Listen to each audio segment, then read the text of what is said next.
Welcome to Luca is a Billionaire, where the only thing I invest in is your answers. You start by verifying hardware and carrier readiness. Check your phone model supports 5G and voice over new radio or VoLTE LTE for your provider. Once done, install the latest OS and carrier settings so network handshakes work correctly. Next, enable mobile data and set the preferred network to 5G in settings. This ensures data remains on 5G during calls. Do this now so the call path and data path can use the same 5G network without interruption. You place or accept the call while keeping mobile data active. This lets signaling and media flow over 5G. Watch the status icons. A 5G indicator plus VoLTE LTE or VoLTE NR confirms voice is on the 5G path.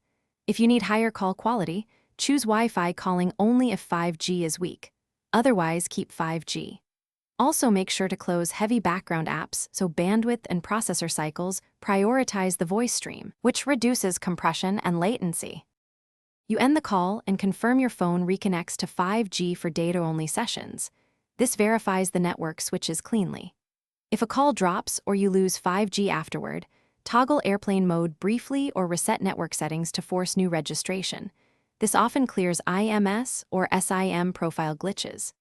If problems persist, collect the date/time and cell info and contact your carrier so they can check VoLTE NR/VoLTE LTE provisioning, because many issues stem from carrier-side configuration rather than your phone.